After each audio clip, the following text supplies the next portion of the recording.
Imagine walking up to the first-class cabin with a perfectly valid boarding pass in your hand, only to be stopped, questioned, and told you don't belong. Now picture watching another passenger, a white man, glide past security without a single glance. That's exactly what happened to Damien Cross, one of the most powerful CEOs in aviation, though nobody at the gate knew who he really was. Why was his presence doubted, while others were welcomed without question? Was it about protocol, or was it something much darker? Something baked into the very system that millions of travelers face every single day. And what happens when the person you try to humiliate is the one with the power to transform the entire industry? This isn't just a story about a boarding pass.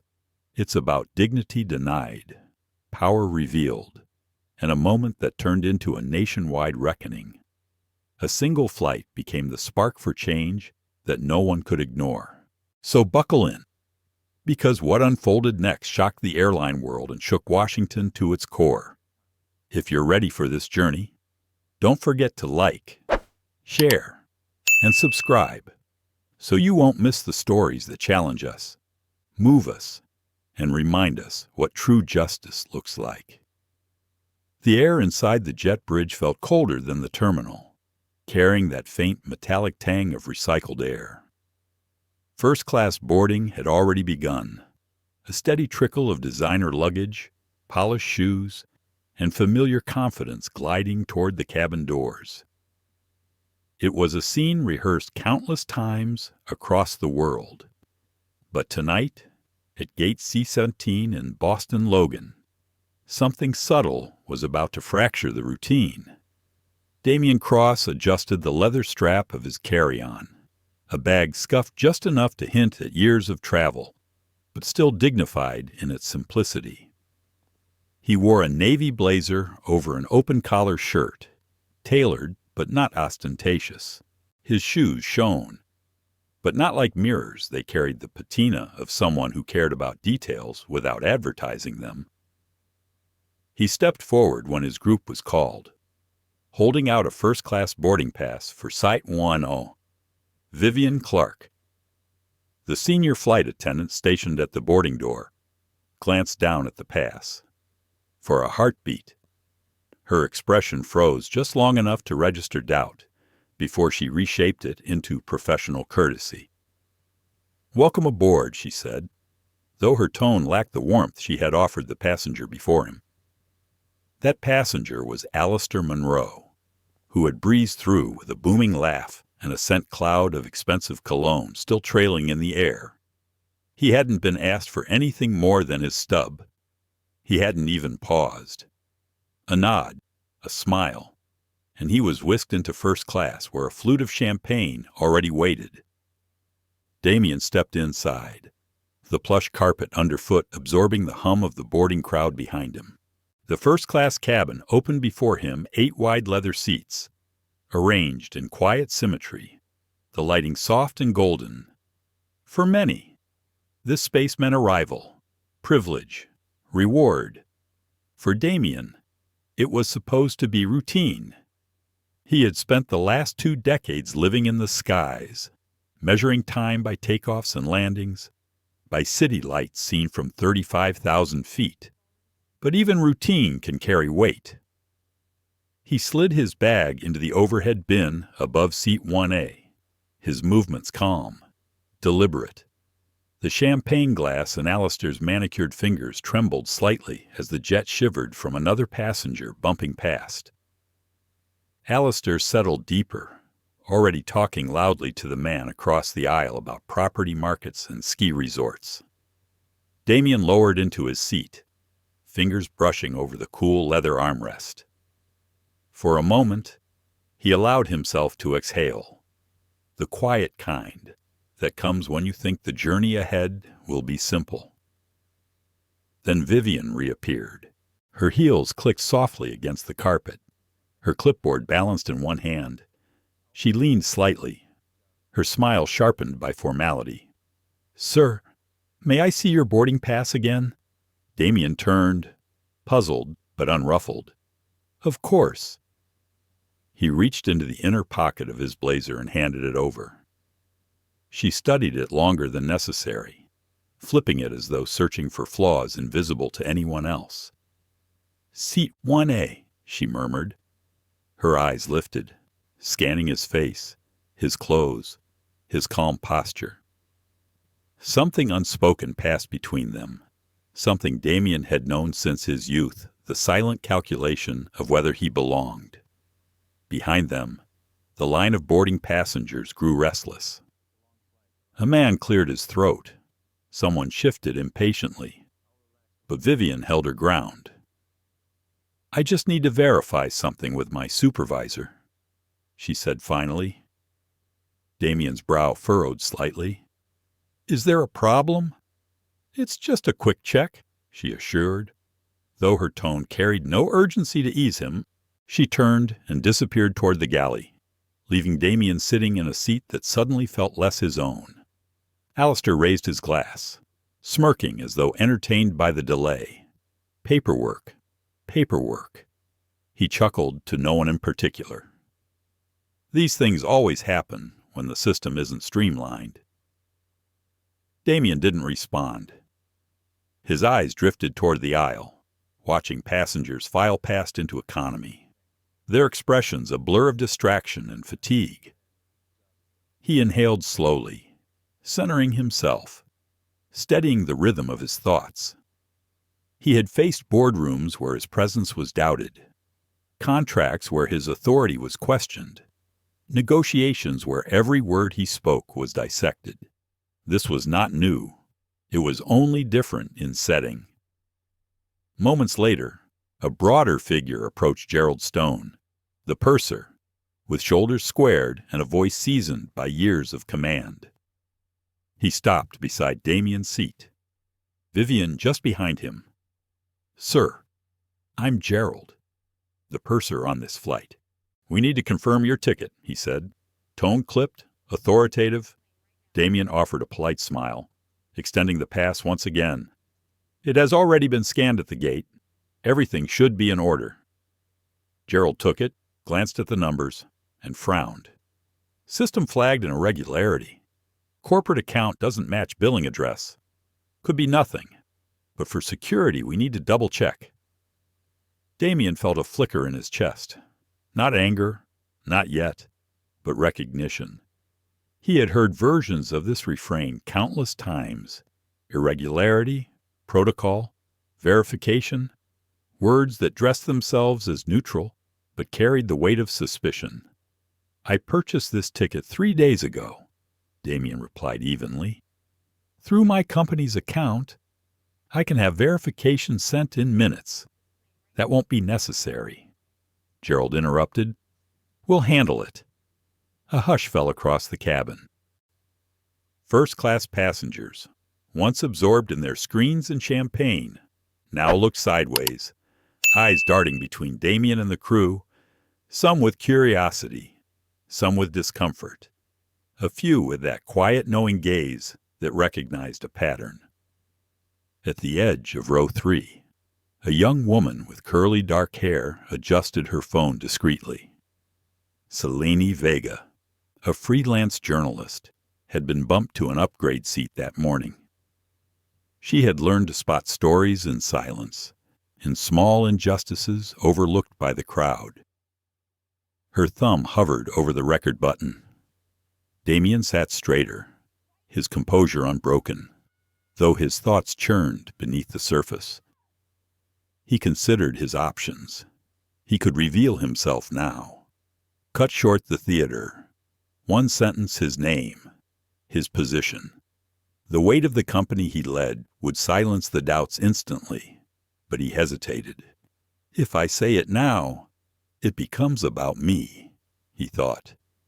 "If I wait, it may become about more." Vivian returned the boarding pass, her smile fixed but brittle. "Thank you for your patience, sir. We'll come back to you once we finish boarding." She turned away again, and Damien found himself staring at the glass of water set neatly on the tray beside him. He lifted it, took a measured sip, and let the chill settle the fire rising in his chest. Alistair's laughter rang out, careless and oblivious. The flight hummed forward with the sound of boarding complete, overhead bins slamming shut, announcements echoing softly. But beneath the surface of this ordinary departure, tension coiled like a storm waiting to break, and Damien Cross, calm and dignified in seat 1A, knew the night was only just beginning. The engines outside the aircraft rumbled faintly as ground crews prepared the flight for departure. Inside the cabin, the mood shifted, not with loud disruption, but with the kind of subtle unease that lingers when something feels off, yet unspoken. Damien Cross sat in seat 1A, posture still impeccable, yet beneath the calm surface his mind worked like a storm contained behind glass. Vivian Clark moved back down the aisle, whispering something to Gerald Stone, who leaned close to the cabin phone near the galley. Their voices carried only fragments, irregularity, verification, security, words rehearsed enough to feel routine. But the glances they threw toward Damien told another story. From his seat, Damien caught those looks and recognized them instantly. They were not the neutral, process-driven expressions of staff solving a logistical issue. No, they were the furtive glances of people convincing themselves of a suspicion they had already decided was true. He breathed deeply, slow and measured, recalling the lessons his mother had drilled into him as a boy: never let them see you rattled. The overhead bin clicked shut behind him as another passenger settled nearby. Alistair Munro had now leaned back so far in his reclining seat that the crew almost tripped, stepping past. He raised his champagne flute again, grinning, not at Damien specifically, but at the sheer comfort of knowing the world bent easily to his convenience. Another pour. "Sweetheart," Alistair called to a passing flight attendant, his tone dripping with entitlement. The young attendant, cheeks flushed, nodded quickly and hurried off to fetch the refill. Damien kept his gaze forward, but in his chest something stirred, a familiar heat, not anger alone, but the exhaustion of repetition, the weight of years of being asked to prove himself where others were simply believed. A chime rang out as the cabin crew prepared final checks.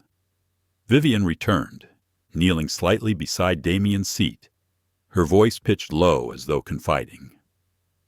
"Mr. Cross, we're still reviewing a small irregularity with your ticket.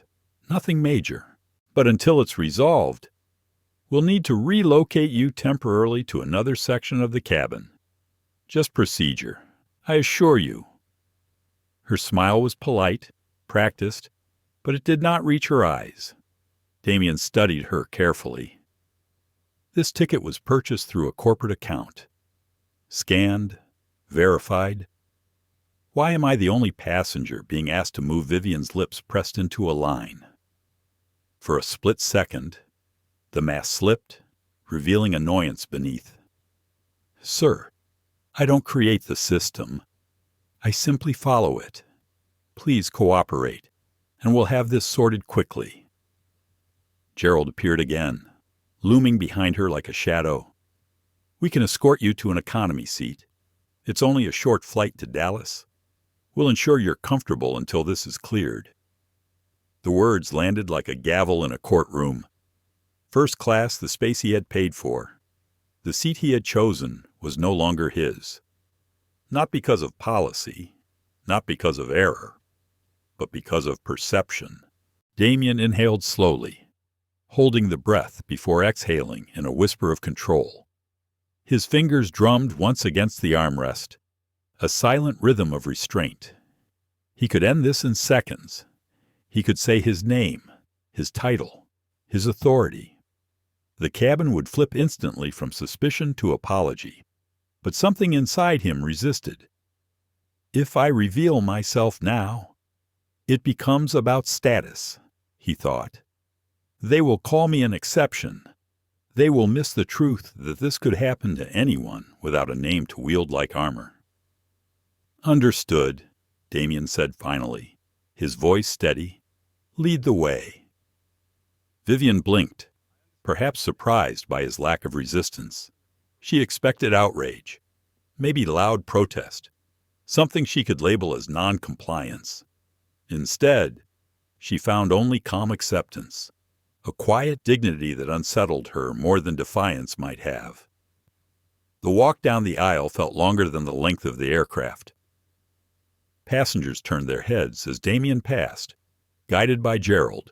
Some feigned disinterest, burying faces into phones or magazines. Others watched openly. Curiosity mingled with discomfort. A few exchanged knowing looks, the kind that silently said, "I've seen this before." Damien carried himself upright, each step deliberate, his shoulders squared, eyes forward, as though he were walking into a boardroom rather than away from the privileges he had rightfully purchased. But inside, his thoughts wrestled violently. How many times do I have to prove myself? How many gates? How many rooms? How many faces waiting for me to stumble before believing I belong seat? 23C awaited him an economy narrower, tighter, wedged between a college student hunched over a laptop and a businessman scrolling endlessly on his phone. Damien slid into the seat, stowing his bag beneath the chair in front. The irony hit him like turbulence. He had once overseen the very design of these cabins.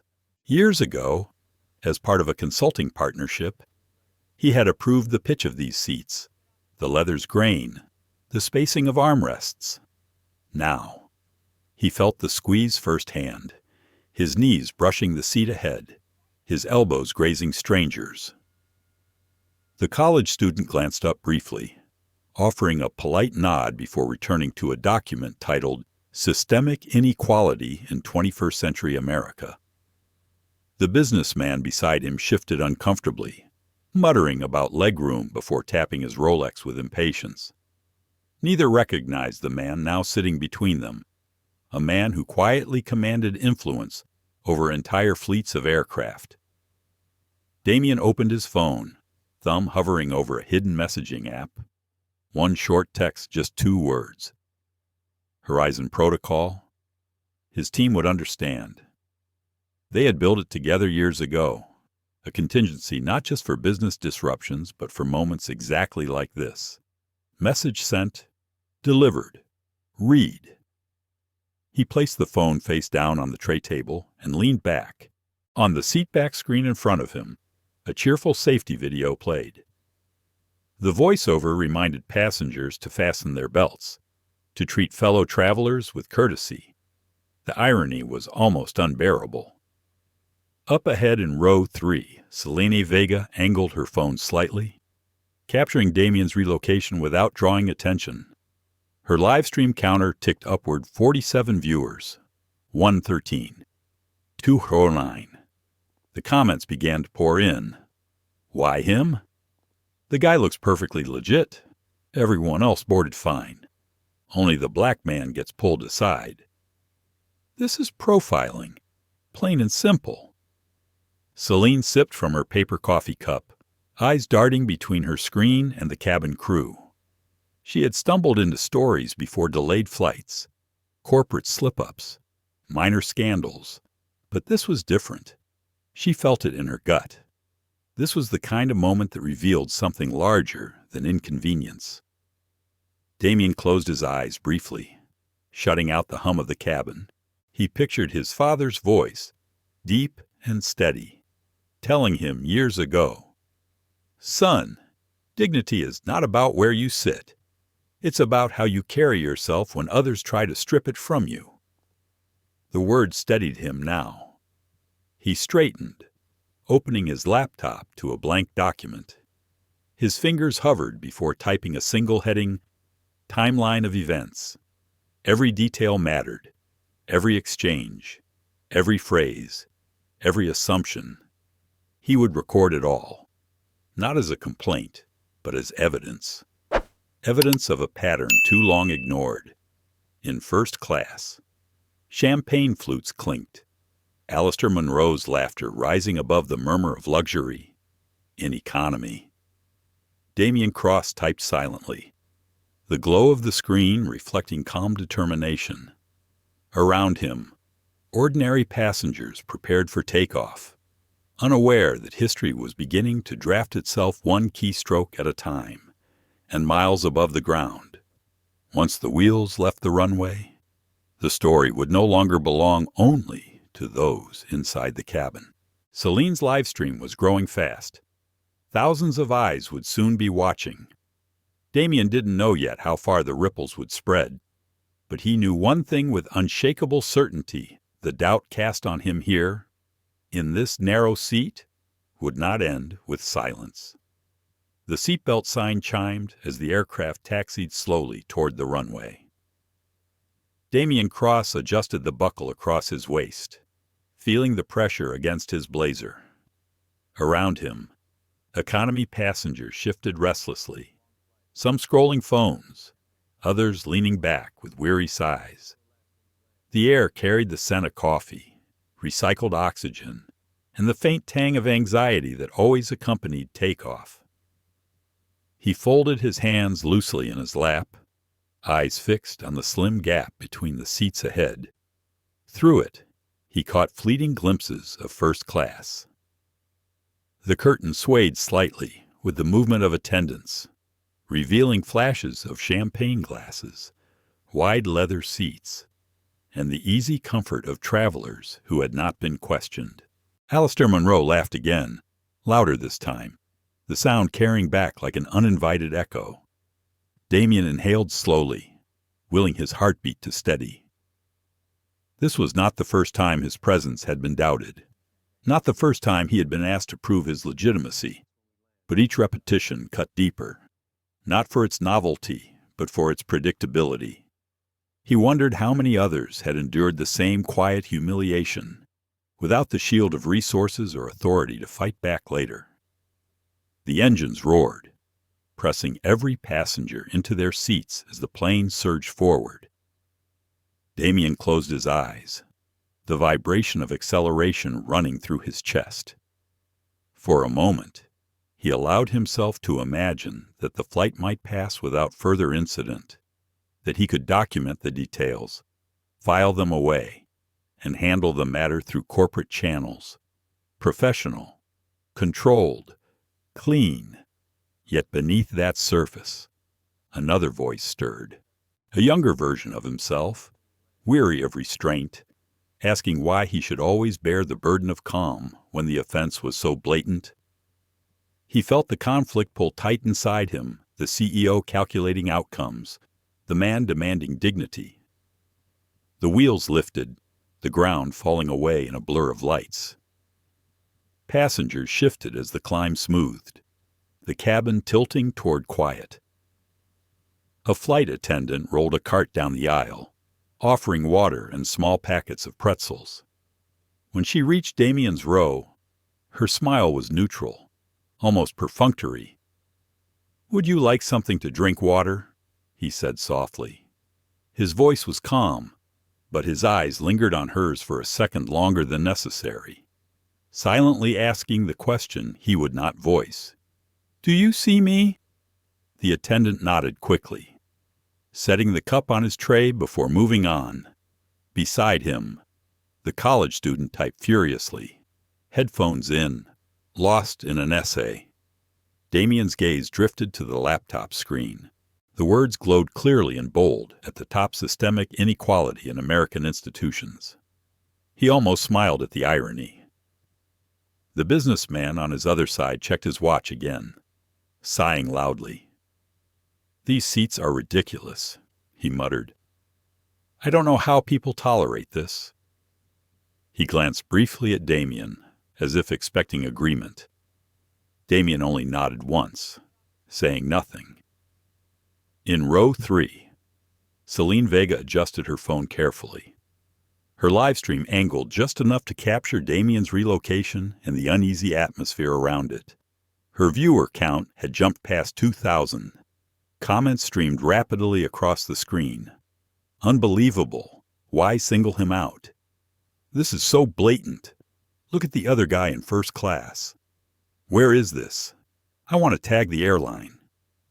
Celine's fingers trembled slightly as she balanced her cup in one hand, phone in the other. She had never seen her follower count rise so quickly.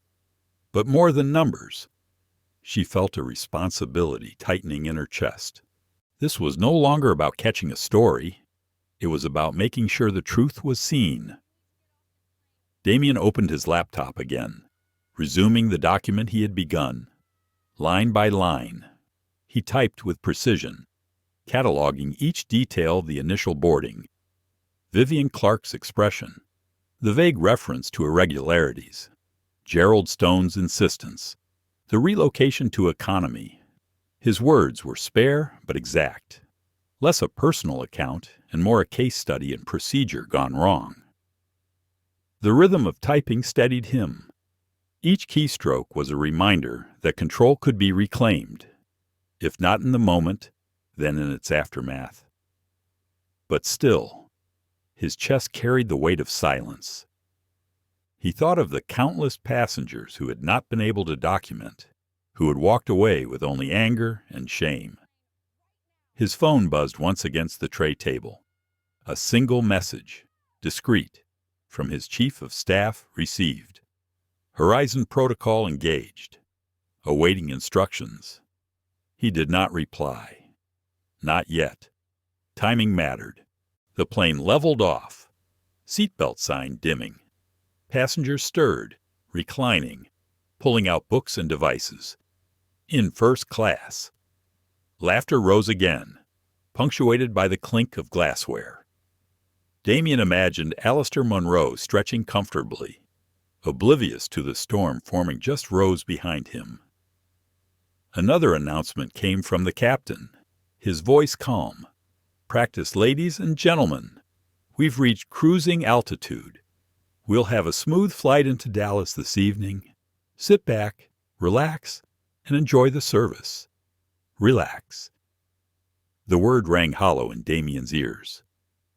Vivian reappeared briefly, walking down the aisle, her gaze flicking toward him before moving on. For a moment, their eyes met. Damien held her gaze steadily, his expression unreadable, but something in her posture faltered. She quickened her pace, disappearing toward the rear galley. He turned back to his laptop, typing again, but this time, his words slowed, his thoughts drifting inward. He remembered a board meeting months earlier, when a senior partner had questioned his projections with skepticism no one else received. He remembered a hotel concierge assuming he was a driver waiting for another guest.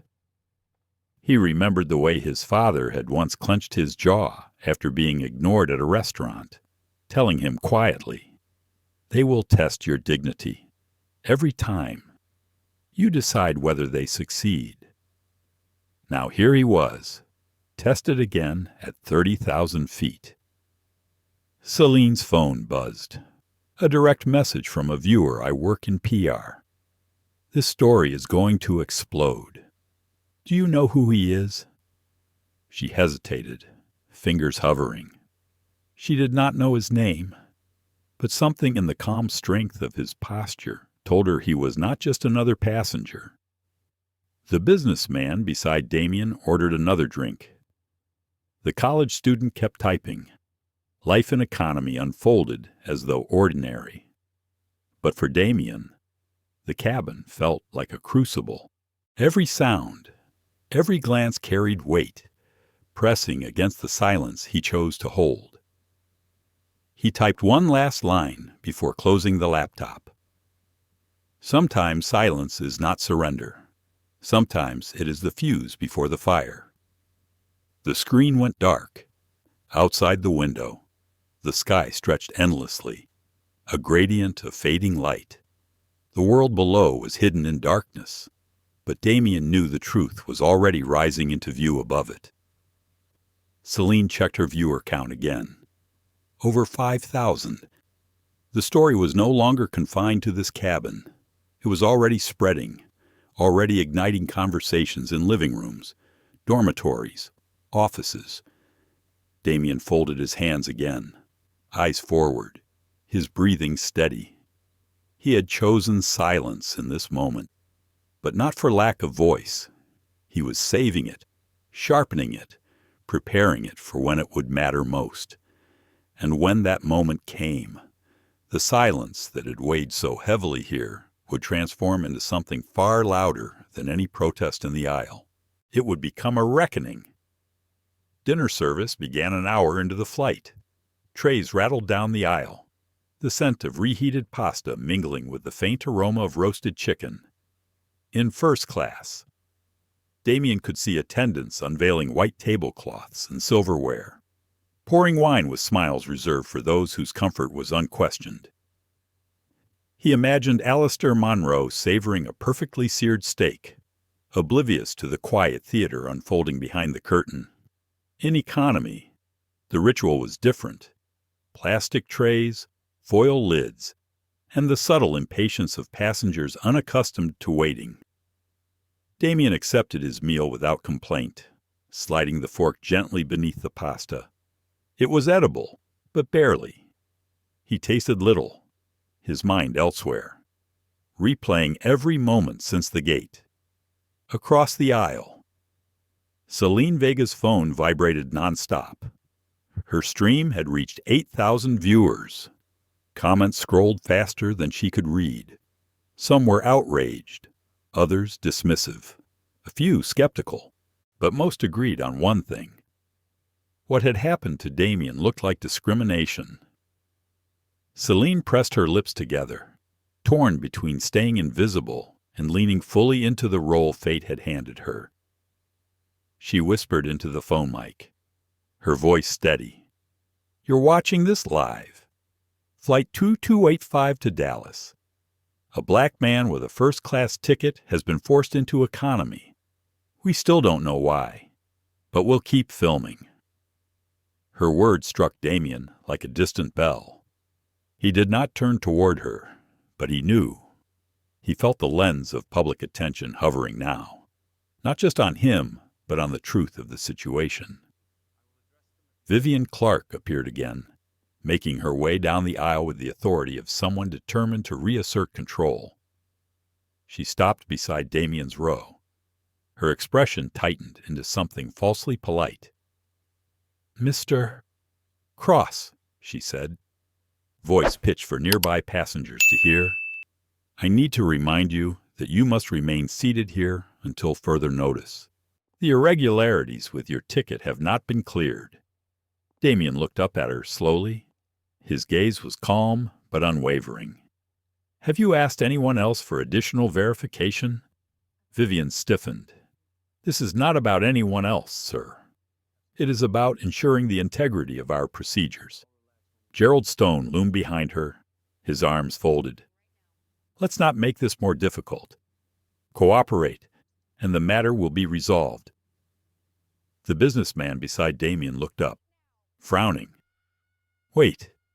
This guy's not allowed in first class, but he's dressed better than me. What's the issue?" Vivian ignored the question. But Celine's camera caught every flicker of her expression, every nuance of evasion. Her viewers erupted with comments. Integrity of procedures. Only for him. This is getting worse. She's digging herself deeper. Name the airline. People need to see this. Damien's voice, when it came, was measured and low, carrying nonetheless. "I have cooperated. At the gate. During boarding. Here in economy. Every question answered. Every instruction followed. What I have not received is an explanation of why I was singled out in the first place." For the first time, a ripple of support moved through the nearby rows. A woman leaned forward 2 seats behind, nodding subtly. A man across the aisle whispered, "He's right." Vivian's smile faltered. She glanced at Gerald, who gave a barely perceptible shrug. Authority was supposed to silence doubt, but here it seemed to ignite it. Damien returned his gaze to his tray, cutting a small piece of pasta, as though the matter required no further energy. Yet inside, his thoughts seethed. How many eyes had seen the truth already? How far was the stream spreading? The decision he had wrestled with earlier pressed heavier, now remained silent until landing. Or act while the wound was fresh and undeniable. Celine tilted her phone slightly, her whisper carrying to thousands. He's holding himself with so much dignity. But they keep pressing him. Look at this. The college student beside Damien finally removed his headphones, curiosity overcoming concentration. "Excuse me," he said quietly. "Are they saying you don't belong in first class?" Damien turned, studying the young man's earnest face. "That seems to be their position." "That's ridiculous," the student replied. "I watched you walk on. Your ticket looked fine." He shook his head, muttering, "This is exactly what I've been writing about." His laptop screen still glowed with the unfinished essay on systemic inequality. Damien allowed himself the faintest smile. "Then perhaps you'll have a case study more vivid than any textbook." The engines hummed, steady, carrying the plane through thin air. But inside the cabin, tension thickened. Passengers shifted, murmurs spreading. Some avoided eye contact, unwilling to confront discomfort. Others glanced at Damien with quiet solidarity. Vivian retreated toward the galley. Her steps clipped. Gerald followed, muttering something under his breath. For the first time, they looked less like enforcers of order and more like participants in a drama spiraling beyond their control. Damien leaned back, his thoughts pulling inward again. He remembered his father's voice after one particularly brutal boardroom encounter years ago. "They will try to diminish you, son. Don't let them decide how the story ends." The phrase echoed now, sharper with every breath. He had lived his career mastering patience, wielding calm like a shield. But patience was not passivity. Calm could be sharpened into something far more powerful when the time came. Celine's stream crossed 10,000 viewers. News bloggers were already clipping sections, reposting them with headlines. Passenger singled out mid-flight. Is this profiling in the skies? The momentum was unstoppable. Damien's phone buzzed once more. A message from his chief of staff media already circling. "Do you want me to prepare a response?" His thumb hovered. He typed 2 words. "Not yet." Then he closed the phone, tucking it away. Timing, always timing. The businessman beside him muttered again. "If they moved me like that, I'd be furious. I don't know how you're so calm." Damien turned, his expression unreadable. Because fury alone doesn't change systems. But clarity does. Evidence does. Truth does. The man blinked, unsettled, before nodding slowly. "I see." The meal service ended. Trays collected. Lights dimmed for the evening flight. Passengers adjusted pillows, headphones, sleep masks. But sleep was far from Damien's mind. He stared out the window at the darkness beyond, a canvas for his thoughts. The silence pressed in again, heavy but purposeful. He imagined the storm gathering beyond this aircraft, waiting for his signal to break. Not yet, he told himself. Not yet. Celine's voice carried faintly from her row as she signed off her stream for the night, whispering into her phone. This story isn't over. Stay tuned. Damien closed his eyes, centering himself. He had chosen to let the humiliation unfold, chosen silence where others might shout, chosen patience where others might break. But each choice was deliberate, a stone laid in a path that would lead to something far larger. He whispered to himself, barely audible, tomorrow. And in that single word lay the promise of a reckoning. 2 hours into the flight, the cabin settled into an uneasy quiet. Some passengers drifted into shallow sleep, heads leaning against windows or sagging against seat backs. Others scrolled through screens, catching up on messages, or numbing themselves with movies they wouldn't remember tomorrow. But in row 23, the story refused to sleep. Celine Vega's phone lit her face in the dimmed cabin, the glow of 10,000 eyes reflecting back at her. Her live stream had taken on a rhythm of its own, an organism alive with comments, reactions, and questions firing faster than she could read. Who is he? This man's composure is unreal. Tag the airline, tag the FAA. This is profiling in real time. Shameful. Celine's heart raced. She knew she was witnessing something larger than a single inconvenience. The way Damien Cross carried himself. The way the crew insisted on casting him as suspect. The silence of other passengers, every detail spoke volumes. Her instincts told her this was not just news. This was a moment that could ripple outward. She whispered into the mic, her voice low to avoid drawing attention. For those just joining, we're mid-flight on 2285 from New York to Dallas. A black passenger with a confirmed first-class ticket was forced into economy. He's sitting 3 rows ahead of me. They keep calling his ticket irregular, but no one else was questioned. Watch carefully. This is how discrimination hides in procedure.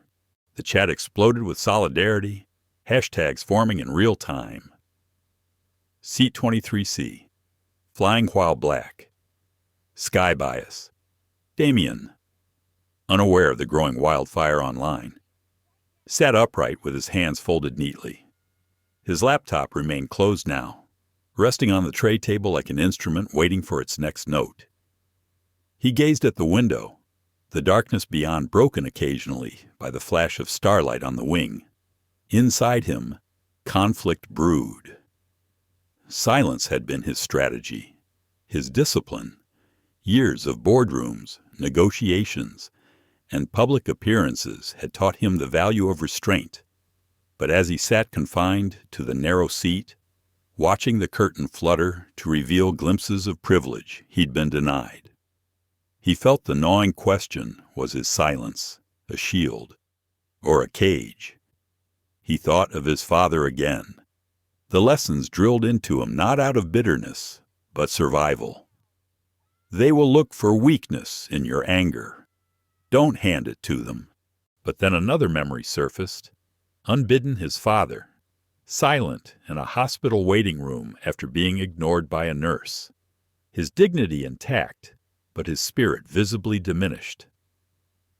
Damien shivered, realizing that dignity without voice sometimes carried its own cost.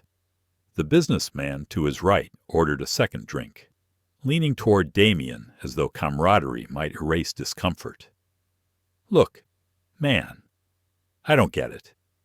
They moved you back here, said it was security. But come on, you're not the type. I mean, I can tell. Damien's jaw tightened. And what type is that? The man stammered, caught in the trap of his own words. I didn't mean just that you're clearly successful, polished. You don't seem like someone who doesn't belong in first class. Damien finished softly. The man flushed red, retreating into his glass. Damien turned away, gaze fixed once more on the window. He was tired of being decoded by strangers.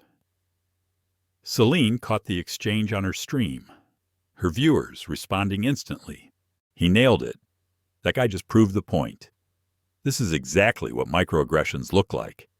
Every excuse except the truth. He was profiled. Vivian Clark reappeared, walking the aisle with forced composure, her shoulders stiff, her lips pressed into a thin smile. She paused briefly at Damien's row, scanning him as though checking that he had not dared to cross back into a space she had barred. Damien looked up at her, eyes steady, expression unreadable. For a fraction of a second, something flickered across her face. Doubt, unease, perhaps even recognition that the situation was sliding out of her control. She turned quickly, retreating toward the galley. Gerald Stone remained seated near the bulkhead, his posture heavy with authority. Yet he too glanced often toward the back, his confidence less solid now. The murmurs of passengers, the shifting of eyes, the undeniable presence of scrutiny, these were things authority could not silence. Damien leaned forward, resting his elbows lightly on his knees. He clasped his hands, breathing deeply. His mind played out. The possibilities remained silent until landing. Preserve the upper hand for a calculated strike later, or break silence now and seize control of the narrative mid-air. Both paths carried risk.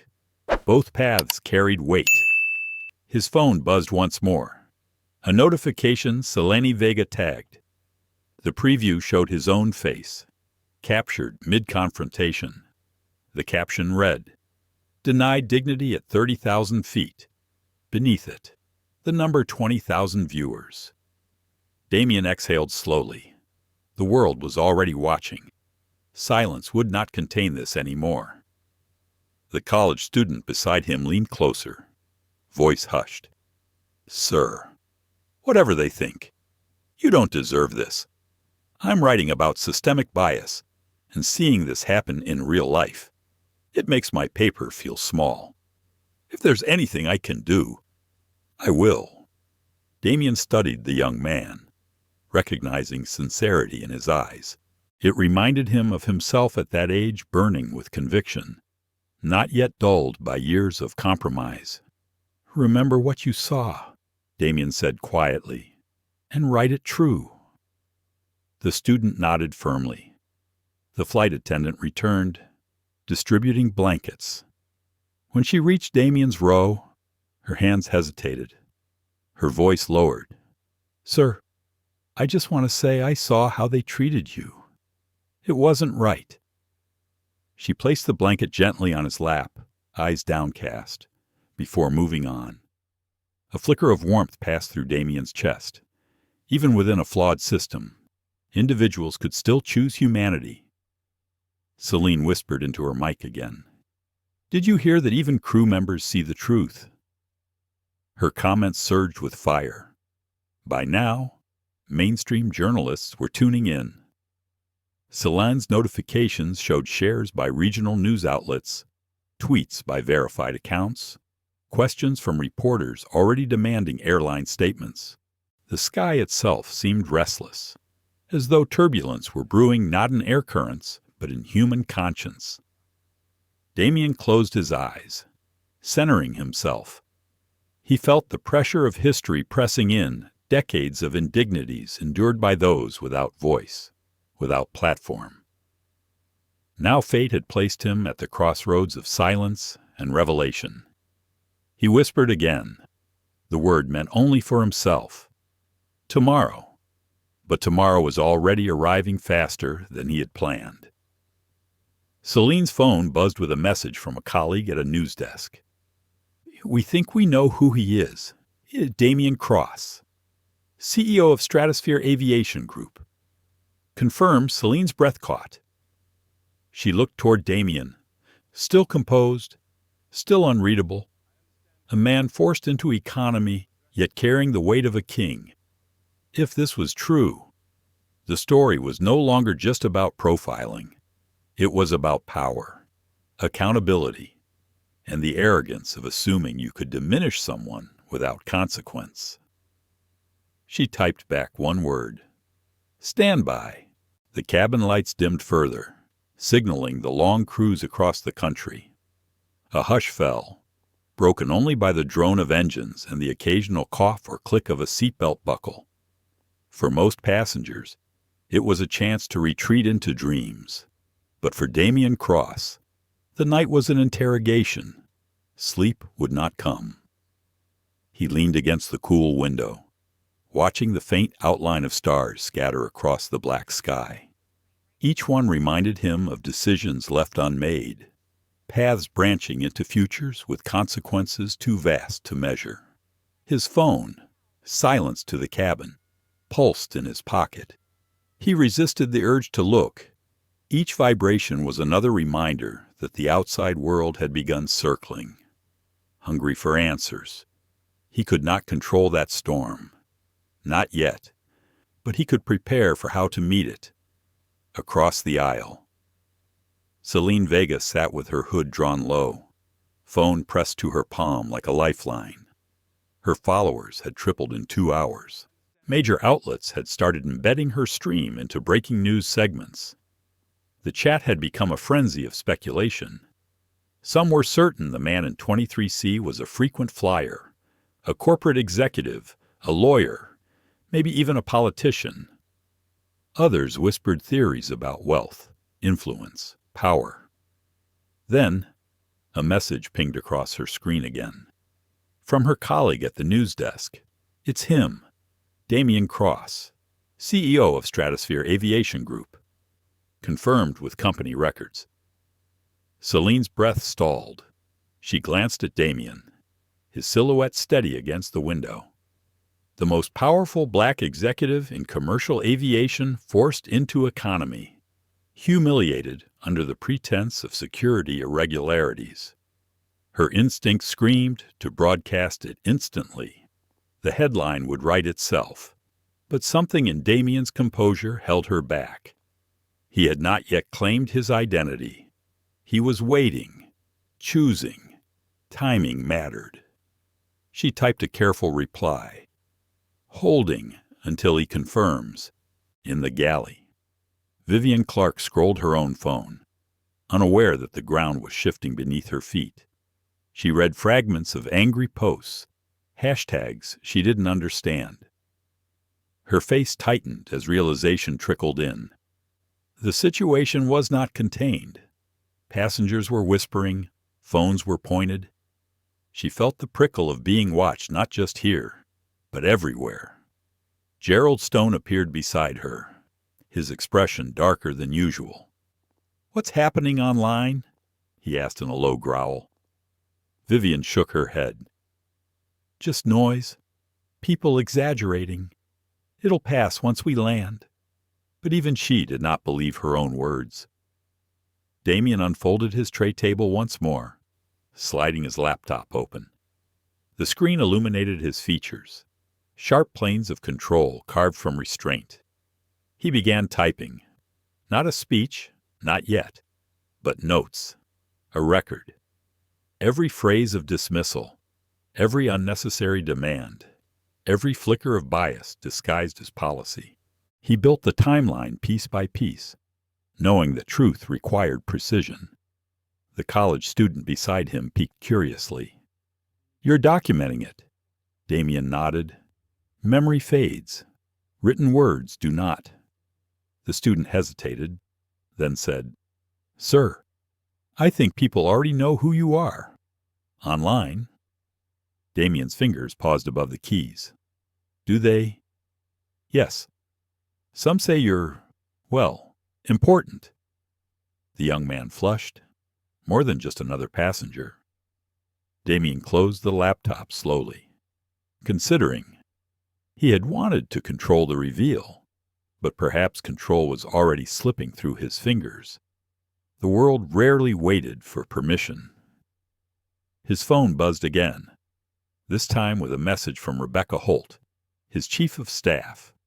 "Media requests piling up. They've guessed. Should I confirm?" He stared at the words, tension coursing through him like a live wire. To confirm now would ignite the storm mid-flight. Before he landed, before he could shape the narrative. To delay risked losing ownership of the story entirely. For the first time that day, Damian felt the burn of indecision. He looked at the college student, at the businessman dozing beside him, at Celine's hooded figure recording in the dark. Then he whispered under his breath, almost a prayer, "Not yet. Let them wonder." The hours stretched, at intervals. Vivian reappeared in the aisle, her mask of control cracking. She whispered to Gerald, unaware that Celine's camera caught fragments of their exchange. "What if he sues?" she muttered. "We followed protocol," Gerald insisted, but his voice lacked conviction. "Then why does it feel like we're losing Gerald?" Had no answer. Back in 23C, Damien closed his eyes. His mind wandered to moments of childhood, being followed in stores, questioned by teachers, pulled aside at airports long before he carried any title. The indignities had been quieter then, less visible, but they had built the steel inside him. That steel was his gift, and his curse to endure, to remain calm, even when fury clawed at the edges of his composure.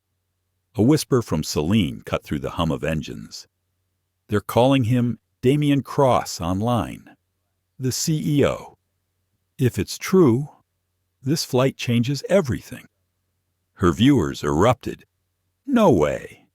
That's him, CEO of Stratosphere Aviation, forced into economy. If that's true, heads will roll." Damien heard the murmurs spreading like fire through dry grass. Passengers nudged one another. Phones lit in the dark. Speculation bouncing from row to row. He kept his posture still, regal even in confinement. He would not deny it, but he would not confirm it here. Not yet. The businessman beside him stirred awake, blinking. "Why's everyone looking at you?" Damien said nothing. The man frowned. "Wait. You're somebody, aren't you?" Celine's camera caught the moment. Her whisper carried across the stream. "He's somebody who deserves better." Vivian felt the shift in energy before she understood its cause. She returned to the galley, pulling Gerald aside. "Something's wrong. They know him. The passengers know him." Gerald's eyes narrowed. "Who is he?" She shook her head. "I don't know, but they do. And if this gets out—" "It won't," Gerald snapped, though his voice cracked on the last word. But he too felt it, the ground crumbling beneath certainty. Damien's phone buzzed one last time. A message from Rebecca. "We can't hold this much longer. Everyone's asking. Decide before they decide for you." His thumb hovered. His chest tightened. Tomorrow. He had told himself tomorrow. But perhaps tomorrow was already here. He slipped the phone back into his pocket, closing his eyes once more. The timing had to be perfect. Not on their terms. On his. The engines droned on. Outside, the night stretched endless, stars burning with indifferent light. Inside, a cabin full of strangers waited unknowingly for the spark that would change everything. The first crack came in whispers. A ripple through row 17, another in row 12. Someone leaned across the aisle, murmured a name, and phones lit up to confirm. By the time the cabin lights shifted from night dim to a soft pre-landing glow, half the passengers knew. Damien Cross. The name carried weight, and even here, 30,000 feet above the earth, it shifted the air. A man who shaped fleets, whose signature approved aircraft designs, whose voice could move markets now trapped in a narrow seat that wasn't his. Celine Vega caught the hum in her stream. Her phone shook slightly in her grip, her adrenaline spiking as she whispered to her viewers. "It's confirmed. The man in 23C is Damien Cross, CEO of Stratosphere Aviation Group. He wasn't just profiled, he was humiliated, and the world is watching." Her chat detonated. Unbelievable. They targeted him. If a CEO can be treated this way, what chance do the rest of us have? Fire them all. Vivian Clark stepped into the aisle, tray in hand. Her smile practiced, but her eyes unsteady. She scanned the cabin, puzzled by the stares that followed her. Murmurs traveled faster than she could contain. At row 23 she paused, as though reconsidering her choices. Damien met her gaze calmly, his face unreadable, but his eyes, those eyes unsettled her. They were not the eyes of a powerless man. They were the eyes of someone measuring consequences. "Can I offer you anything else, sir?" she asked, voice sharper than intended. Damien's tone was even, steady. Respect would be enough. The words hung in the air, soft but heavy. Passengers nearby shifted, some nodding, others whispering. Celine's camera caught it all. Vivian turned quickly, her mask slipping. She hurried back toward the galley, where Gerald Stone waited with his arms crossed. "What's happening?" he demanded. "They know," she whispered harshly. "The passengers, the phones, they know who he is." Gerald's jaw clenched. Who Vivian's voice cracked. Damien Cross. For the first time in years, Gerald Stone felt his certainty fracture. The name struck like thunder. A CEO. Not just any CEO, the one whose company supplied aircraft and service contracts across half the country. He forced his voice low. "If that's true, we're finished."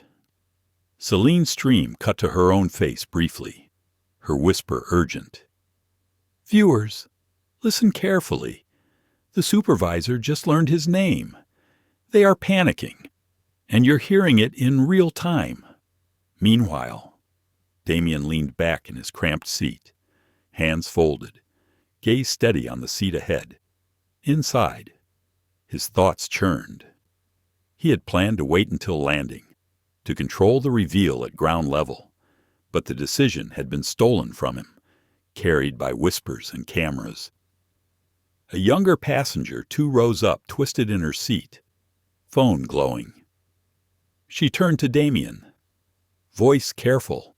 "Sir, are you really him, Damien Cross?"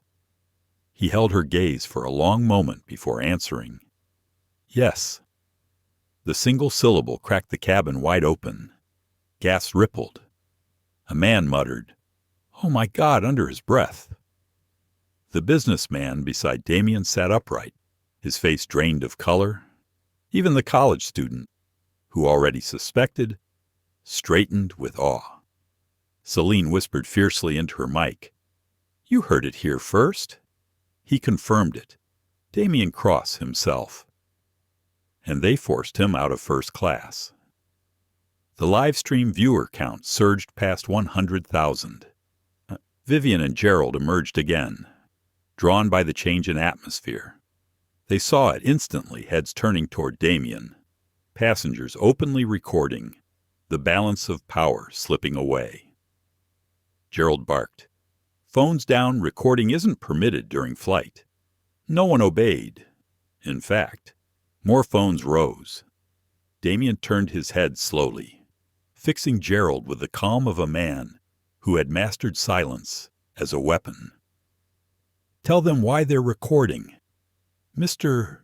Stone, tell them what they saw."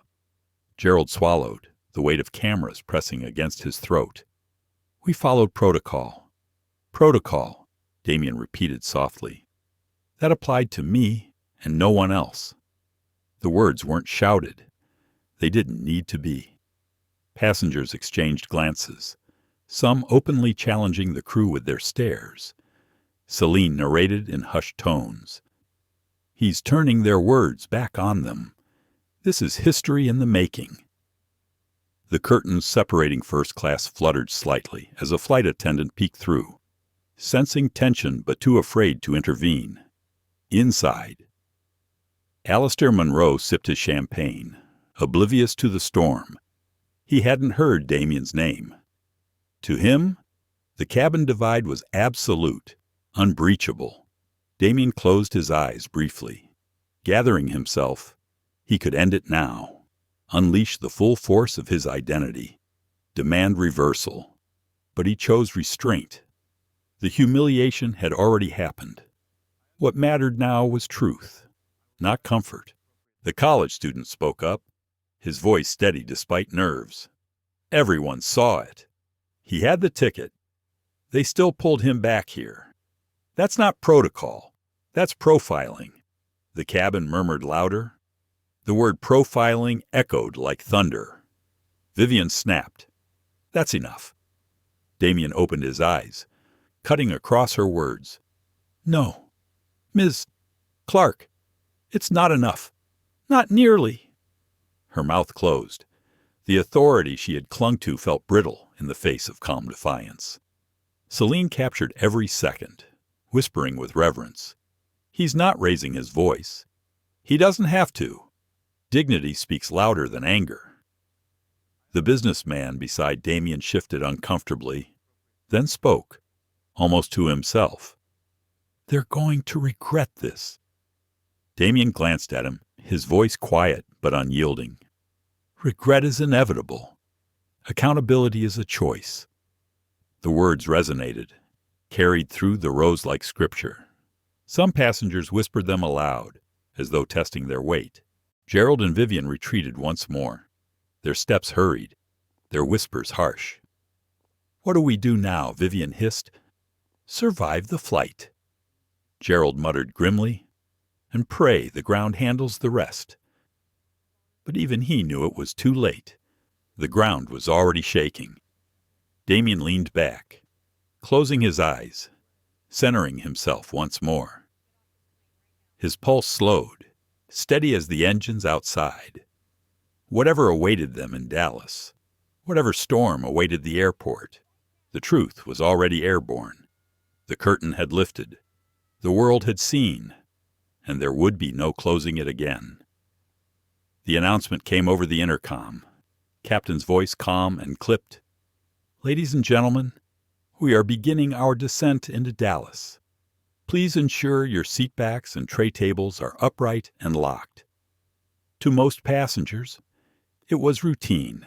To Damien Cross, it was the tolling of a bell. The descent wasn't just physical, it was the closing of one chapter and the inevitable opening of another. He pressed his palms together, fingers interlaced, and drew a long breath. Out the window.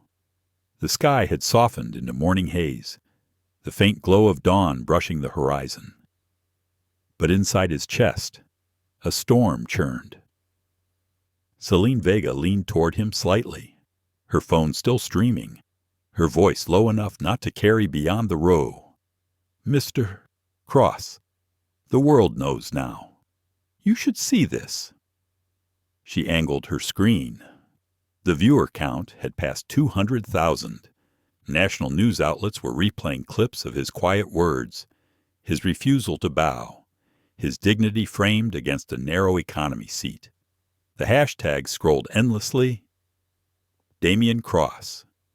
Profiling in the skies. Dignity first. He exhaled slowly. It was no longer his secret to control. The curtain had been ripped away, and in its place stood the truth, raw and unfiltered. Thank you, he said softly to Celine. For holding the line. She shook her head. Thank you for giving them something worth hearing. In the galley, Vivian Clark clutched the edge of a counter, knuckles white. Her voice trembled as she spoke to Gerald Stone. It's everywhere. Gerald. The stream. The news. Even the captain knows. We're finished. Gerald's face was stone, but his eyes betrayed the flicker of dread. We finish the flight. We hand it to ground. Nothing else we can do now.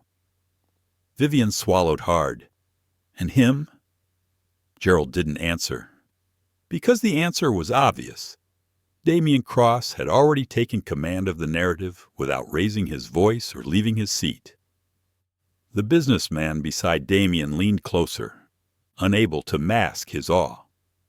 Sir, I've seen deals fall apart, companies collapse, but this you've already changed everything. Damien shook his head slightly. Change isn't the headline. It's the work that follows. The words were simple, but they carried weight, like stone dropped into still water. Passengers absorbed them, murmuring agreement. Some even repeated them under their breath as if memorizing a promise. The college student, wide-eyed, whispered, It feels like history. Damien allowed himself a small smile, though inside his mind, conflict raged. This moment had power, but what form should it take? Quiet negotiations, a press conference, a confrontation that forced systemic change. The temptation whispered use it for spectacle, crush them publicly, watch them squirm. But another voice, deeper, steadier, urged patience. True justice was not revenge. It was transformation. He folded his thoughts inward, steadying himself. The intercom chimed again. Cabin crew, prepare for landing. Celine turned her phone briefly toward Vivian and Gerald, who now walked the aisles with forced professionalism.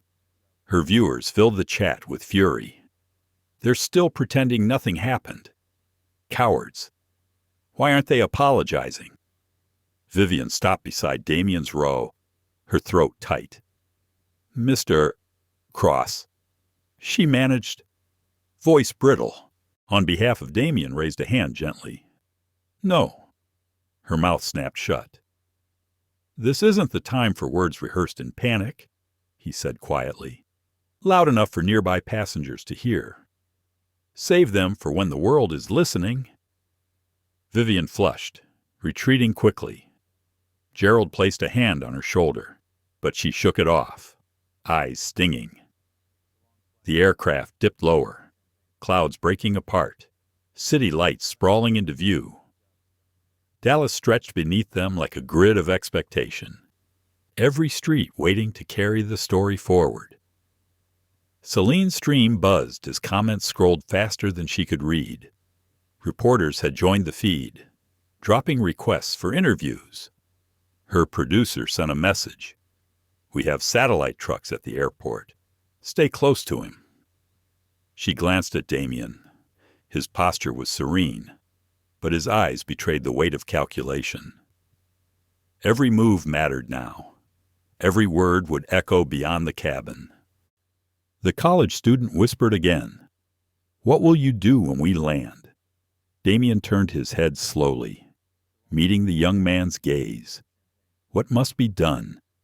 The simplicity chilled and inspired all at once. The wheels hit the runway with a heavy thud. The cabin jolted, brakes engaging, engines reversing with a roar. Passengers leaned forward in their belts, hearts pounding, not just from the landing, but from anticipation. Phones lit instantly. Notifications pinged. Some passengers were already texting loved ones I was there. I saw it. I sat near him. Damien's phone buzzed relentlessly. Messages from Rebecca Holt, his chief of staff media lined up at gate. FAA requesting comment. Your board is watching live. He didn't answer. Not yet. The time for silence was not over. It was the silence that gave shape to the storm. As the plane taxied toward the gate, Gerald's voice came sharp over the PA. Ladies and gentlemen, please remain seated until we have reached the gate and the seatbelt sign has been turned off. But no one was listening. Eyes were fixed on Damien Cross. Vivian clutched the interphone, whispering desperately to the captain. They know it's him. Everyone knows. What do we do? The captain's reply was clipped, resigned. We open the door, and then we pray. The aircraft slowed, turning into the gate. Outside, Celine's camera caught glimpses of flashing lights through the porthole. News vans, crews, crowds. Passengers gasped. Someone whispered, "They're waiting for him." Damien adjusted his tie, smoothed his jacket. Inside, he felt the pulse of both fury and purpose. For 15 years, he had built empires, steered markets, commanded respect in boardrooms across continents. Yet here, in a single flight, he had been reduced to suspicion, stripped of dignity by those too blind to see past skin. Now, as the jet bridge creaked into place, he understood the cost of silence. Celine whispered into her mic, "This is it. The world is waiting at the gate." Damien glanced at her once more, voice soft but clear. The world deserves the truth. Let's give it to them. The seatbelt sign chimed off. Passengers surged to stand, but Damien remained seated a moment longer, drawing in one final breath of cabin air heavy with expectation. Then he rose, tall, composed, unshaken. The descent was over. The reckoning had begun. The soft chime of the seatbelt sign extinguishing had never felt so loud. Passengers unlatched buckles in unison. The cabin a rustle of jackets, zippers, and phones lifted high to capture the moment. But every lens, every set of eyes, turned not to the aisle, not to the door, but to the man rising slowly from seat 23C. Damien Cross stood with quiet gravity, his frame composed, his expression unreadable. He adjusted his jacket with the care of someone preparing not for disembarkation, but for history. Celine Vega whispered into her mic, her voice trembling with adrenaline. "He's standing now?" The cabin is silent. Everyone is waiting for him to move. Vivian Clark hovered by the galley, her pulse racing. She knew the cameras outside, the reporters, the inevitable humiliation. Her hand shook as she straightened her uniform, as though neat lines could erase the truth now branded into the world. Gerald Stone, arms folded, glared toward row 23. But even he sensed the shift. Authority had slipped beyond his grasp. The passengers no longer looked to him. They looked to Damien. The door opened with a mechanical hiss. A rush of air swept into the cabin, carrying the faint murmur of voices, the bright stutter of camera flashes. "Ladies and gentlemen," the captain's voice came over the PA, strained. "Welcome to Dallas." The first-class curtain parted, and Alistair Munro stepped out, champagne glow still on his cheeks, utterly unaware of the storm awaiting. He was greeted by smiles, polite nods, the illusion of routine. Cameras didn't follow him. Phones didn't rise. His exit was invisible, forgettable. Then came silence. Damien stepped into the aisle, rolling suitcase in hand, his posture straight, gaze forward. Passengers shifted back to give him space, as though instinctively creating a corridor of respect. Phones captured every movement, every breath. Celine's voice dropped to a whisper. "Here it is. The world is about to see him." As he approached the door, flashes exploded. Reporters shouted questions. Security tried to form a barrier, and the FAA's insignia gleamed on jackets pushing closer. "Mr. Cross, is it true? You were profiled, sir? What do you want to say to the public? Did they force you into economy? Do you plan legal action?" Damien paused at the threshold, the noise crashing around him, and lifted his hand gently. The crowd hushed almost by instinct, microphones thrust forward. His voice was calm, but carried like steel through the chaos. What happened on this flight is not about one man. It is about every passenger who has ever been told they do not belong where they've rightfully earned the right to stand. The gate area froze. Even the cameras lowered slightly, the words cutting through the frenzy. I was moved from first class, despite a valid ticket. I was questioned, doubted, profiled. Not because of paperwork, not because of policy, but because of perception. Behind him, passengers emerged slowly, their voices rising in affirmation. "We saw it. He's telling the truth. They pulled him back." The college student raised his phone, adding, "I recorded everything." Celine streamed the scene live, her viewers flooding the chat. "This is unreal. History unfolding. He's destroying them with truth." Vivian Clark stepped forward, her face pale, her voice trembling. "Mr. Cross, it was protocol." Damien turned slightly, his eyes locking on hers. "Protocol is not selective. If it applies to me, it must apply to everyone. Did you stop Mr. Monroe? Did you ask him for proof? Vivian's mouth opened. Closed? The silence answered for her. The crowd erupted, reporters shouting, passengers nodding. Gerald Stone stepped in, his tone defensive, loud. This is being blown out of proportion. Security concerns are not discrimination. Damien faced him fully, voice even. Security concerns that only target certain faces are not security. They are bias, and bias has no place in aviation. Applause broke from scattered passengers, swelling into a ripple of claps and cheers. Phones captured the purser's face crumbling under the weight of exposure. The FAA official stepped closer, his notepad already open. Mr. Cross, we'll need a full statement. You'll have it, Damien said, and the industry will have more than that. Reporters surged forward again, their questions sharper now. Will you hold them accountable? Are you demanding resignations? What happens next? Damien drew a long breath. Inside, he felt the pull of two tides. One urged fury, vengeance, a crushing of those who had humiliated him. The other whispered patience, transformation, using this moment not as a weapon, but as a lever. He chose the latter. This is not about revenge, he said clearly, his voice steady enough to carry over the noise. It is about responsibility. What happened here cannot be excused, cannot be ignored. And as CEO of Stratosphere Aviation, I will ensure it is never repeated. The crowd surged again, questions tumbling over one another.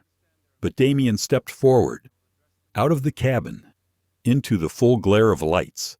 The jet bridge echoed with footsteps and flashes, every second captured from a dozen angles. Celine trailed close, her lens steady, her breath quick. Viewers, you're watching the moment he takes control. Remember it. Passengers poured out behind him, voices rising in support. Some clapped, others called out encouragement. A man shouted, "We're with you." A woman near tears added, "Thank you for standing for all of us." Damien inclined his head slightly, acknowledging them, but his eyes stayed forward. His focus was not on applause, but on the work that waited. At the gate podium, security tried to manage the chaos, but the tide was unstoppable. Reporters pressed closer. FAA officials huddled. Airport staff whispered frantically. Vivian stood frozen, unable to meet the gaze of passengers filing past. Gerald muttered under his breath, but his posture sagged under the collapse of authority. Damien stopped once more, setting his suitcase down, facing the sea of cameras. His expression was calm, but his voice carried thunder. If this can happen to me, it can happen to anyone. That is unacceptable. Tomorrow, I will address the nation about what must change. But tonight, I leave you with this: dignity is not a privilege. It is a right. And respect is not optional. It is required. The words struck like hammer blows, silencing even the most frenzied reporters. Then he lifted his suitcase, turned, and walked into the terminal. Behind him, the gate exploded into chaos. Questions shouted, staff scrambling, passengers recording. But Damien did not look back. The story was no longer in their hands. It was his, and the world would never see air travel the same way again. The Fairmont's Grand Ballroom had been hastily transformed overnight into a media arena. Rows of chairs filled with reporters. Tripods lined the back wall. Cables snaked across the carpet. The air buzzed with anticipation, as though the country itself had paused, waiting for one man to speak. Damien Cross stood behind the curtain, Rebecca Holt at his side, tablet in hand, her voice low but steady. The networks are live. CNN, MSNBC, Fox. All of them. The FAA administrators watching from Washington. 3 senators have already announced hearings. Whatever you say now will set the tone for the entire industry. Damien nodded once, the weight pressing down on his chest like armor. He'd face shareholders demanding billions, governments threatening sanctions, unions ready to strike. But this was different. This wasn't about balance sheets or contracts. This was about humanity.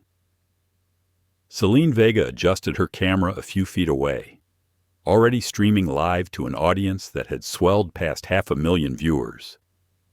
She caught his eye briefly, offering a small nod. The journalist who had caught his humiliation in real time was now about to capture his redemption. A hotel staffer peeked through the curtain. "They're ready for you, sir," Rebecca whispered. "It's time." Damien stepped forward.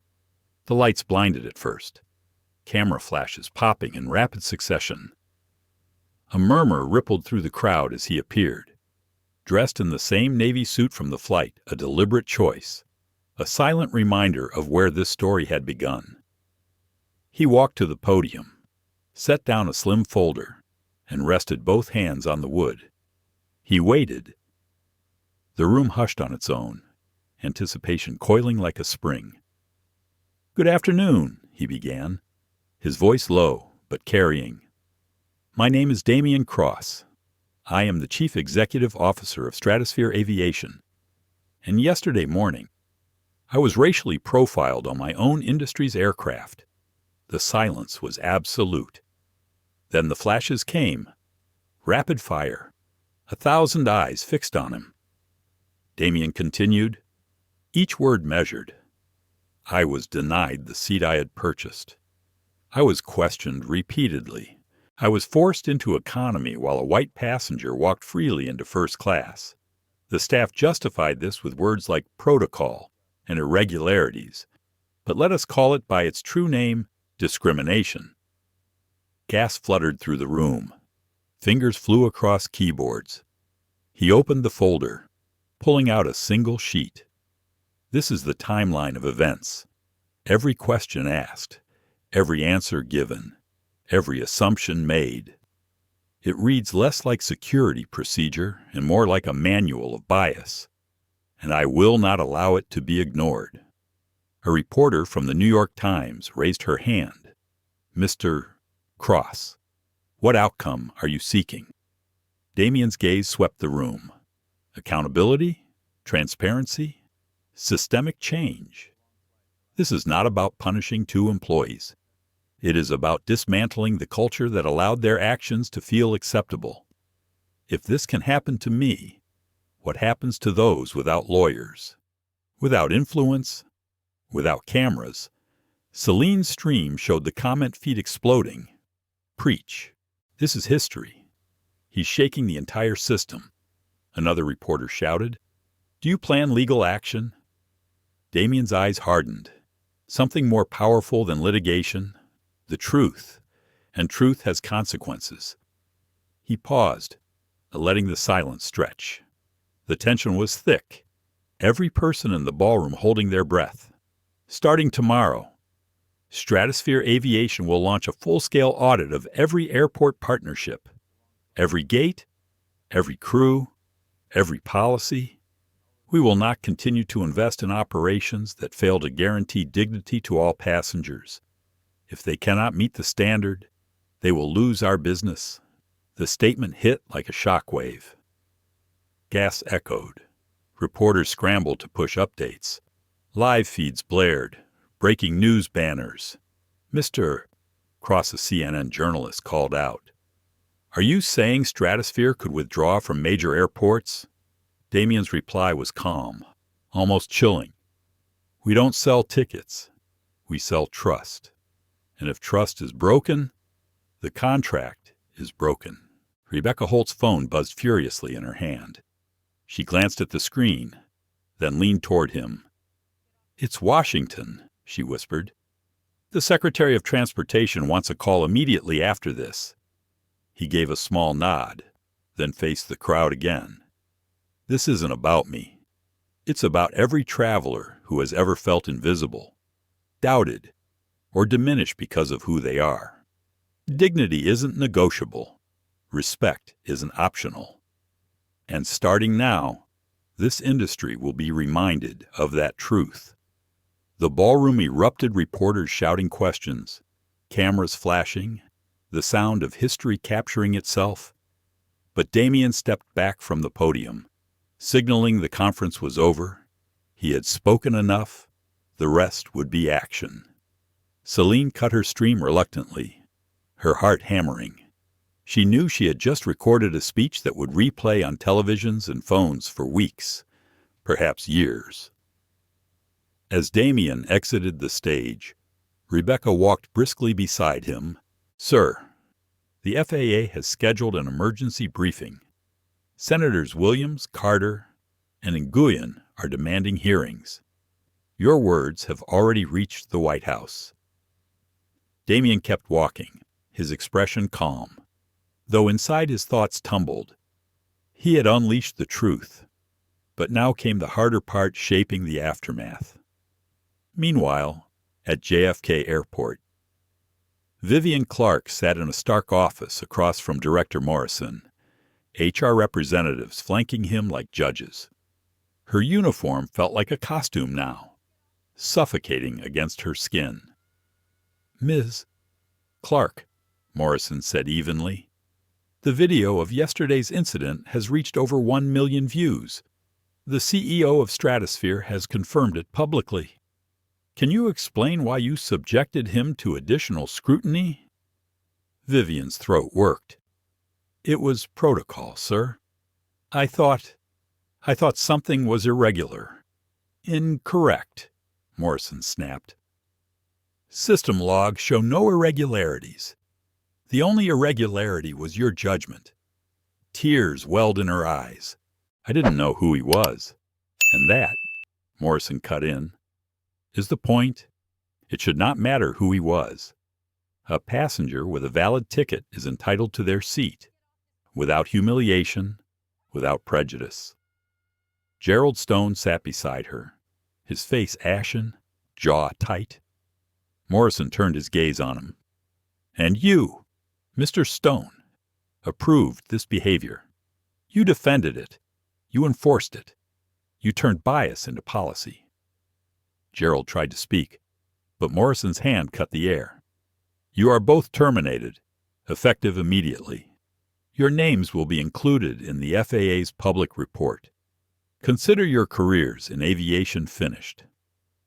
Vivian collapsed into her chair, sobbing quietly. Gerald stared forward, rage simmering behind his eyes, but powerless to stop the collapse of his world. In the ballroom, reporters replayed Damien's words on loop. In living rooms across America, families watched the clips and felt a mixture of outrage and hope. On social media, the hashtags trended worldwide, and in boardrooms of rival airlines, executives sat in stunned silence, realizing that the ground beneath their industry had just shifted. Back in his suite, Damien sat by the window, staring at the city lights below.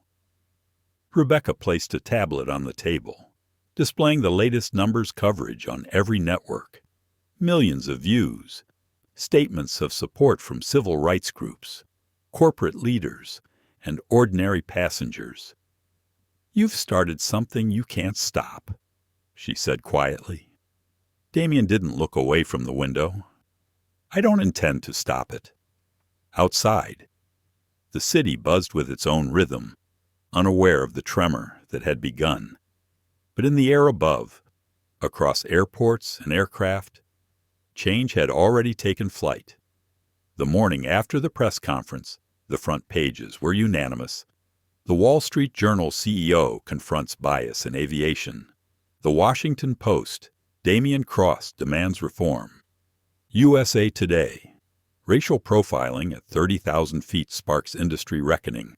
Every television channel played the same clip: Damien, standing at the podium, declaring that dignity wasn't negotiable.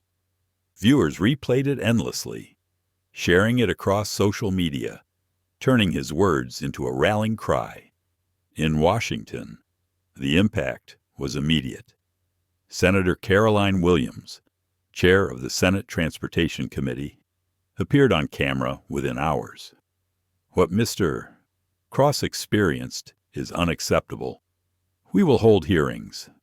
The American people deserve answers, and the aviation industry must face accountability. Her words were echoed by Senators Carter and Nguyen, who demanded testimony from the FAA, the Department of Transportation, and airport executives. For the first time in decades, systemic discrimination in air travel wasn't just a whispered complaint. It was a matter for Congress. At FAA headquarters, Administrator Laura Kent convened an emergency meeting. Around the polished conference table, advisors laid out data complaints of profiling, ignored reports, unaddressed grievances. The numbers were staggering. Damien Cross has forced the country to look at us, Kent said grimly. We can't spin this. We can't minimize it. We either lead reform or we will be dragged into it.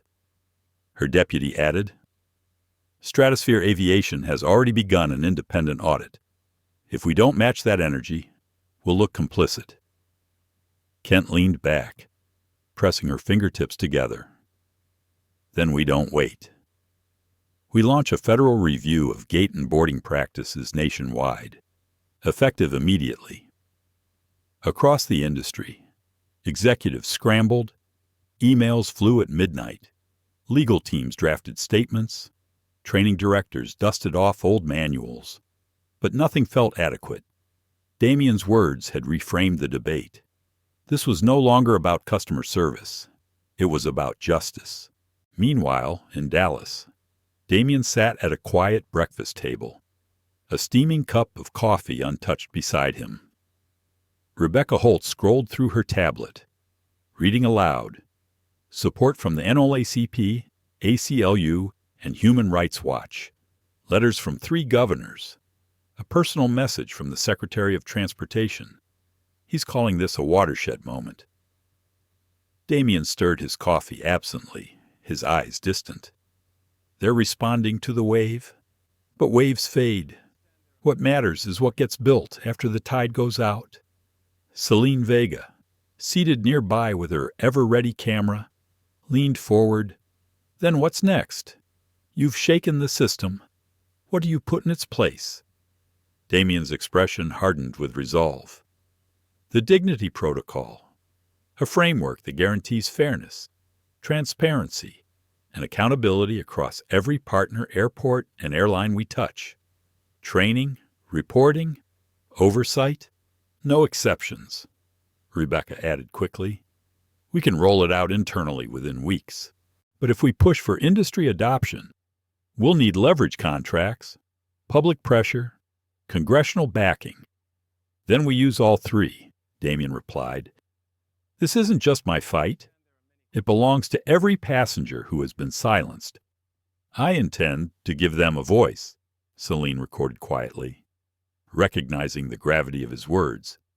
But in New York, Vivian Clark's world was collapsing. Her small apartment felt suffocating. The blinds were drawn, the television muted, but the voices of the news anchors seemed to seep through the walls. She couldn't escape them. Fired for discriminatory behavior. Viral video shows her demanding unnecessary verification. Faces potential civil suits under federal anti-discrimination statutes. Her phone buzzed endlessly. Calls she didn't answer. Messages she couldn't bear to read. Friends, colleagues, even her family wanted explanations she didn't have. When she looked in the mirror, she barely recognized the face staring back. The crisp professionalism, the confident uniform, it had all dissolved. Now there was only fear, regret, and the weight of knowing her name was forever tied to shame. Across town, Gerald Stone sat in the lawyer's office, his jaw clenched, his fist balled on the desk. The attorney read the letter slowly, deliberately. The FAA has barred you from working in aviation security, effective permanently. Gerald's voice cracked with fury. Over one mistake. Over one passenger. The lawyer's expression was flat. Over a pattern. They've pulled records from your entire career. 11 other incidents are under review. You didn't just make one mistake. Mr. Stone, you left a trail. Gerald surged to his feet, his voice rising. They're scapegoating me. Cross wants to look like a hero, and I'm the sacrifice. The lawyer sighed. You can fight this, but the odds aren't in your favor. Public opinion is against you. The video doesn't lie. For the first time in his career, Gerald Stone realized he had no control, no authority. The world he commanded had turned its back. Back in Dallas. Damien walked into a conference room where his senior leadership team waited. Charts covered the walls.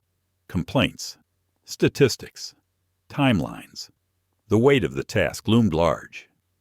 Ladies and gentlemen, he began, we are not preparing for a public relations campaign. We are preparing for transformation. The Dignity Protocol will become the gold standard of air travel. Not because we want good headlines, but because we owe it to every person who walks through our gates. One executive asked, and if airports refuse, Damien's reply was simple, then they lose us. Permanently. Rebecca outlined the planned mandatory bias training for all gate staff, independent oversight committees, anonymous reporting channels for passengers, quarterly audits with results made public. The team nodded, energized, yet nervous. They knew the fight ahead would be brutal unions resistant, airports defensive, politicians wary. But Damien's resolve was contagious. That evening, Solani's live stream captured an unfiltered moment. Damien stood by a window, the Dallas skyline glowing behind him. His voice was quiet, almost to himself. When they looked at me yesterday, they didn't see a CEO. They didn't see a human being. They saw a threat. That cannot stand, Celine whispered. And now Damien turned, his eyes steady. Now we make sure no one ever feels that way again. The clip spread like wildfire, amplifying the movement. Hashtags multiplied. Stories poured in from passengers' nationwide accounts of humiliation, suspicion, exclusion. Each voice added fuel to the fire. By nightfall, it wasn't just Damien's fight. It was America's conversation. And in the quiet corners of airports, in the whispered meetings of executives, in the living rooms of families who had endured the same indignities, a truth took root. The system was trembling, and it would never be the same again. The Capitol dome gleamed in the crisp morning light, a symbol of power and permanence. Yet inside, the air felt charged, restless. Reporters lined the marble corridors, cameras poised, microphones angled like weapons waiting to capture history. Damien Cross walked steadily through the throng, Rebecca Holt at his side, Celine Vega trailing with her ever-present camera. His navy suit was immaculate, but his eyes betrayed the weight he carried. This was no corporate earnings call. This was testimony before the United States Senate. The committee room was already overflowing. Senators lined the dais. Staffers stacked papers into neat towers. The press huddled in the back. The nameplates gleamed in the overhead lights. Senator Caroline Williams, chair, struck her gavel. This hearing of the Senate Transportation Committee will come to order. Today, we address systemic discrimination in American aviation. Our first witness, Mr. Damien Cross, CEO of Stratosphere Aviation. Damien rose, right hand raised, sworn in under oath. He settled into the witness chair, microphone adjusted, cameras rolling. Millions watched live. Williams leaned forward. Mr. Cross, you may begin. Damien unfolded a single sheet of paper. His voice was steady, deep, resonant. Madam Chair, Members of the committee, thank you for this opportunity. I am here today not as a CEO, but as a passenger who was denied dignity. He paused, letting the words settle. 2 mornings ago, at JFK International Airport, I presented a valid first-class ticket. I was stopped, questioned, doubted, ultimately forced into economy while a white passenger walked freely past me into first class.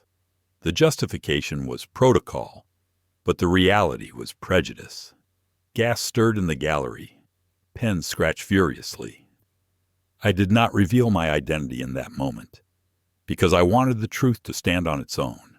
And the truth is this: our air travel system harbors systemic bias. Too often, passengers of color are treated as suspects, not customers. Too often, dignity is conditional. Senator Nguyen adjusted her glasses. Mr. Cross, what do you propose? Damien lifted a sheet. The Dignity Protocol, a nationwide standard that requires 1. Mandatory bias and de-escalation training for all frontline staff. 2. Independent oversight committees at every major airport. 3. Anonymous reporting channels for passengers, with real consequences for violations. 4. Quarterly audits with results made public. 5. Binding clauses in contracts that hold airports financially accountable for discriminatory practices. The words rang like hammer blows. Some senators nodded. Others scribbled notes. This is not a suggestion. It is a necessity. If we fail to act, we endorse a system where humanity is negotiable. I refuse to accept that. Williams leaned in. Mr. Cross, some argue this will be costly, disruptive, difficult to implement. How do you respond? Damien's gaze was unwavering. Discrimination is already costly. Ask the passengers humiliated. Ask the airlines who lose trust. Ask the nation whose values are tarnished. Dignity should not be a line item. It should be the foundation. The chamber erupted in murmurs. Reporters pushed forward, hungry for every word. In the back. Vivian Clark sat silently, hair pulled back, eyes hollow. She had been subpoenaed to testify later, her name now synonymous with failure. She watched Damien speak with calm authority and felt the crushing weight of contrast. Her own voice had once carried authority at the gate. Now it carried shame. Gerald Stone sat beside her, lips pressed into a thin line, fury simmering but impotent. The cameras ignored him. He was no longer a supervisor. He was a cautionary tale. Damien concluded simply, I submit this protocol not as a dream, but as a blueprint. The choice is yours. History is watching. Applause broke in the gallery, quickly silenced by William's gavel. But the sound had been heard. The tide was turning. Outside, Celine captured the moment live. Her feed showed not just Damien's testimony, but the faces in the crowd, passengers nodding, families wiping tears, activists holding signs that read, Dignity is not optional. By evening, headlines roared, Cross demands change, Congress considers dignity protocol, from passenger to pioneer. In New York, Vivian's apartment was dark. She scrolled through her phone, every article carrying her name as a footnote to disgrace. The flight attendant who profiled Damien Cross. She closed her eyes, regret gnawing. She remembered his calm face at the gate, his steady answers. If she had simply scanned his pass, none of this would exist. She whispered into the silence, Why didn't I see him as a person? No answer came. Gerald raged in private, blaming the system, blaming Damien, blaming anyone but himself. But the calls stopped coming. The offers vanished. His world had ended, and he hadn't even noticed it collapsing until it was too late. Alistair Monroe, The white VIP passenger who had slipped into first class unnoticed sat in his penthouse, glass of scotch untouched. He replayed the footage, watched Damien's speech, and felt shame burn his chest. The champagne he had once sipped with pride now tasted sour in memory. For the first time, privilege felt heavy. He picked up the phone and called a civil rights foundation. "I want to help," he said softly. Back in Dallas, Damien stood on the balcony of his hotel suite, the city lights stretching like stars. Rebecca approached quietly. "It's done. The committee will draft legislation. The dignity protocol will likely pass. You've changed the industry." Damien nodded, but his eyes were distant. "This isn't victory. It's a beginning. Protocols are paper. The real test is people." Celine stepped onto the balcony, camera lowered. "But you gave them a story they can't forget. That matters." Damien looked out over the city. For the first time since that humiliating morning, he allowed himself a small smile. "Then let's make sure it's just the first chapter." 3 months later, the Dignity Protocol passed both houses of Congress with bipartisan support. Airports nationwide rolled out training, oversight, and reporting systems. Signs appeared in terminals. Every passenger deserves dignity. No exceptions. Celine's documentary won awards, inspiring new investigations. Rebecca spearheaded implementation teams across the country. And Damien, though weary, felt a quiet pride each time he saw a passenger walk through a gate without fear. The boarding pass that had once been questioned now hung framed in his office. Beneath it, a plaque read the words he had spoken to. "Congress dignity isn't negotiable. Respect isn't optional." Justice, when properly applied, can move mountains. The mountains of bias had begun to shift, and though the journey ahead was long, Damien Cross knew the course was set. He had entered that plane as a passenger, humiliated. He emerged as a leader, unshaken, and in the skies above, the world had changed. What began as a humiliating moment at the gate became something far greater, a catalyst for change. Damien Cross refused to stay silent. Instead, he turned his pain into power, transforming injustice into a blueprint for dignity. His calm defiance forced an industry to confront its deepest flaws and pushed an entire nation to ask hard questions about fairness, respect, and humanity. But this story isn't just about one CEO.